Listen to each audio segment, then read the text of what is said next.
त्रिलोचन जी और उनकी पत्नी दोनों वृद्धावस्था को प्राप्त हो गए। उन्होंने एक नियम बना लिया। क्या? श्री पंडरीनाथ भगवान विट्ठल भगवान के दर्शन करने को आने वाले जितने भी वैष्णव भक्त वृंद हैं, जितने भी संत वृंद हैं, उनको मुफ्त में भोजन कराते थे दोनों, अपने घर में बुला के। सबका भोजन बनाना और अपने हाथों से खिलाना। बहुत ध्यान से सुनिएगा सब लोग। करते करते करते महाराज इतनी भीड़ होने लगी उनके यहां पर संतों की, इतना स्वाद से भोजन कराते, इतना बढ़िया भोजन कराते, संतों को बड़ा आनंद आता। संत और जगह जाते तो उनसे कहते, अरे भाई तुम पंढरपुर जा रहे हो? बोले हाँ। बोले त्रिलोचन नाम के सेठ रहते हैं, उनके यहाँ प्रसादी पाना बहुत बढ़िया है। लेकिन एक दिन स्थिति ऐसी हो गई कि त्रिलोचन जी और उनकी पत्नी दोनों जब वृद्ध होने लगे तो अब उनसे ज्यादा मेहनत नहीं हो पाती, ना भोजन बन पाता, ना परोसवाई हो पाती, ना ज्यादा कुछ भी नहीं कर पाते। तो उन्होंने अपने घर के बाहर एक बैनर टांग दिया और उस पर लिख दिया कि सेवा के लिए एक सेवक की जरूरत है। किसी को सेवा करनी हो, हमारे संग सेवा में हाथ बटाना हो, तो कोई सेवक अंदर आ जाए, हम उसको नौकरी पर रख लेंगे। बंधुओं, घर की साफ सफाई के लिए, हमारे कमरों की साफ सफाई के लिए, हमारे वस्त्रों की साफ सफाई के लिए, हमारी गाड़ी धो दे आदि, इन सब के लिए यदि आपको सेवक चाहिए तो फिर तो कोई नौकर मिलेगा आपको। लेकिन आपने बाहर टांग दिया कि भाई संतों की सेवा के लिए, ब्राह्मणों की सेवा के लिए, वैष्णव जनों की सेवा के लिए हमको सेवक चाहिए, तो सेवक के रूप में साक्षात ठाकुर जी आएंगे। फिर ठाकुर जी कहेंगे भाई संत सेवा, वैष्णव सेवा, ब्राह्मण सेवा ये मैं किसी और को क्यों दूं, ये तो मैं ही करूंगा। त्रिलोचन जी ने अपने घर के बाहर लिख दिया, संत वैष्णव संत जनों की सेवा के लिए एक सेवक की जरूरत है। पंडरीनाथ भगवान मंदिर में बैठे थे, मन में विचार करने लगे, बोले इसके लिए हमसे बढ़िया सेवक कोई नहीं मिलेगा। और नन्हे से बालक बन गए श्री पंडरीनाथ भगवान। ऊंची धोती पहनी, एक पटका यहां पर डाला और छोटे से पंडरीनाथ भगवान पहुंच गए त्रिलोचन के यहां। त्रिलोचन ने देखा, बड़ा सुंदर सा एक बालक सामने से, ऊंची धोती पहन करके, पैरों में कड़ूले पहन रखे हैं, एक स्वाफा डाल रखा है और बड़ी सुंदर मुस्कान, बड़े सुंदर इसके नेत्र। बोले अरे बालक कौन हो तुम? बोले हमारा नाम है अंतर्यामी। अच्छा, बड़ा सुंदर नाम है, किसने रखा तुम्हारा नाम? बोले किसी ने नहीं, हमने खुद रखा अपना नाम।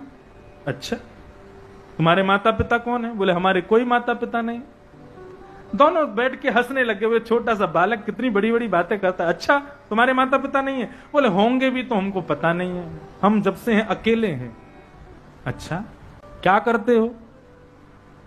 बोले आप बताओ क्या करवाना है?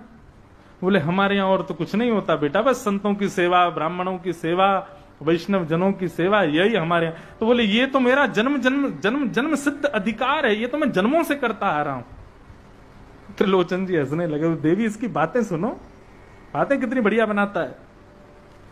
बोले सेठ जी अब समय नहीं हमारे पास, हमको बताइए क्या करना है, हम सेवा करने के लिए तैयार हैं। त्रिलोचन जी बोले देखो बेटा, हम दोनों बुढ़े हो गए, यहाँ बहुत संत आते हैं, उनके लिए भोजन बनाना, सब्जी बनाना, सबको परोसना, फिर सबके झूठे बर्तन उठाना, ये सब सेवा होती है। जितना हमसे होगा हम करवाएंगे, बाकी तुमको अकेले करना पड़ेगा। आप दोनों तो कुर्सी डाल के बैठ जाना, सब मैं संभाल लूंगा। बोले अच्छा तुम अकेले कर लोगे? बोले हाँ। बोले अच्छा वेतन में क्या चाहिए? बोले वेतन ही सुन लीजिए मेरा, बस मुझे तनख्वाह में क्या चाहिए? बोले क्या चाहिए? बोले मैं अपने हाथ से सबको बना के खिलाता हूं लेकिन खुद नहीं खाता। जब मैं भोजन करने बैठूंगा तो मेरे लिए भोजन आप दोनों को बनाना पड़ेगा।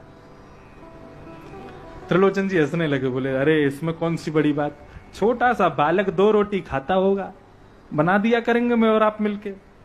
बोले हमें स्वीकार है बेटा, तू सबको खिलाना, हम तुझे खिलाया करेंगे। बोले दूसरी शर्त और सुन लो। बोले क्या? बोले मैं कितना भी खाऊं, कभी धूल करके भी ये मत कहना कि बहुत पेटू है, बहुत खाता है। मैं कितना भी खाऊं, कभी ऐसा मत कहना कि बहुत खाता है। यदि आपने ऐसा कहा बहुत खाता है, पेटू है, उसी दिन चला जाऊंगा। त्रिलोचन जी बोले अरे हम क्यों कहेंगे बेटा, छोटा सा तेरा पेट, इसमें 2 रोटी समा जाए तो बहुत बड़ी मानी है, तू क्यों ऐसा सोचता हमेशा कहेंगे? बोले नहीं, बस मैंने 2 शर्तें अपनी रख दी, यही मेरी वेतन है, यही मेरी तनख्वाह है। त्रिलोचन जी बोले ठीक है बेटा, तू रह प्रेम से यहीं पे, प्रेम से बना। और दूसरे दिन से भगवान लगे महाराज, सुबह ही सुबह सब्जी चढ़ा दी उन्होंने, तो कढ़ाई पर बढ़िया सब्जी बनाई, आटा मान करके रोटियां बनाई। और जब तक त्रिलोचन जी और उनकी पत्नी उठ करके स्नान ध्यान करके आए, तब तक तो देखा रसोई घर में सब सामग्री तैयार। तो देवी देखना, पंडरीनाथ भगवान ने, विठ्ठल भगवान ने कितना बढ़िया सेवक दिया। अभी तो हम उठे हैं, स्नान ध्यान करके अपना सब आए हैं, इसने सब तैयारी भी कर दी। बोले बेटा सब तैयारी? बोले सेठ जी सब तैयार है, आओ, अभी संतों को आने में थोड़ी देर है, दर्शन अभी खुले, दर्शन बंद होंगे तब सब आएंगे, तब तक बैठो, आपकी थोड़ी मालिश कर दूं। त्रिलोचन जी को बैठा के कभी उनके हाथ दबा दें, कभी सिर में मालिश कर दें, कभी पैर दबा दें, सेवा कर दी। संतों का जमावड़ा आना शुरू हुआ, अकेले अंतर्यामी लगे हैं परोसने में। यहां त्रिलोचन जी उनकी पत्नी उठे भी कुछ परोसने को, भगवान हमें बोले नहीं नहीं आप बैठो, मैं कर दूंगा सब। ऐसा परोसवाई करें, ऐसे प्रेम से पवा में लोग वाह वाह करके जावे, वाह त्रिलोचन जी, अब तो भोजन में अलग ही स्वाद आ रहा है, ऐसे स्वाद ही सब्जी, इतनी बढ़िया खीर रोटी हमने कभी नहीं खाई। ये सेवक बहुत सुंदर है आपका, इसको तो देखने का मन करता है, ये देखते ही रहे इसको। एक बोले मैं तो 4 गुलाब जामुन ज्यादा खा गया। बोले क्यों? बोले गुलाब जामुन बार बार मंगाता, क्यों? बोले ताकि ये मेरे सामने आ जाए, इसको देखने का अवसर मिल जाए। त्रिलोचन जी और उनकी पत्नी बड़े खुश, रात को जाते दर्शन करने, पंडरीनाथ भगवान को बार बार कहते, बोले आपने हमें पुत्र नहीं दिया, आपने हमें पुत्री नहीं दी, लेकिन ये जो सेवक दिया है ना ठाकुर जी, इसके लिए बहुत बहुत धन्यवाद। रोते, खूब प्रणाम करते, करते करते करते महीनों बीत गए और भगवान सेवा में लगे हैं। एक दिन त्रिलोचन जी की पत्नी अपने पड़ोस में कुछ बातचीत करने, सब इकट्ठी हो गई, महिलाएं सब बातें करती हैं, तो वहीं त्रिलोचन जी की पत्नी पहुंच गई। जाकर के बैठ के बातें करने लगे, तो सब गली मोहल्ले की माताओं ने कहा, बोले देखो तुम्हारे यहाँ सेवक बहुत बढ़िया आया है। बोले अच्छा वो अंतर्यामी है? बोले हाँ, अरे उसको तो महाराज पूरा पंढरपुर उसका दीवाना हो गया। वो गली से निकलता है तो हम तो अटारी से खड़े होकर उसको देखते हैं, कितना सुंदर लगता है। उसकी भोजन की प्रशंसा, हम तो बच्चों को भेज देते हैं, बेटा कटोरी में थोड़ी सब्जी लिया, अंतर्यामी ने बनाई है, बहुत स्वादिष्ट, बहुत सेवा करता है। बोले हाँ सेवा तो बहुत करता है।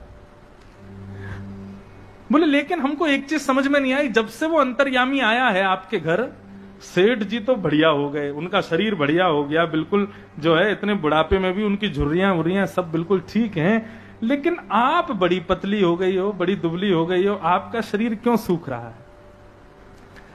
वो बोली अरे अब क्या बताऊं, संतों को खूब प्रेम से खिलाता है, खूब बढ़िया बनाता है, उसके बाद फिर त्रिलोचन जी की सेवा भी करता है, लेकिन उसकी एक कमी है। बोले क्या? बोले वो सबको खिलाता है लेकिन उसको मुझे खिलाना पड़ता है, वो अपने हाथ का बना नहीं खाता, इसलिए मुझे उसके लिए बनाना पड़ता है। तो सब बोली, हंसने लगी, बोले छोटा बालक है, 2 रोटी 4 रोटी खाता होगा। बोले 2 रोटी नहीं खाता वो तो, बोले ऐसे नाप के रोटियां खाता है, पेट है कि कुआं है कि समुद्र है कि नदी है, इतना खाता है, इतना खाता है, इतना खाता है, जाने कहां जाता है भोजन पता ही नहीं चलता।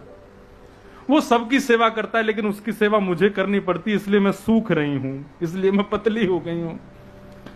अब जहां इन्होंने कहा इतना खाता है, अंदर कार्य कर रहे अंतर्यामी भगवान वहां से अंतर ध्यान हो गए, और जैसे ही अंतर ध्यान हुए, रात्रि में त्रिलोचन जी खोजने लगे, अंतर्यामी बेटा, अंतर्यामी।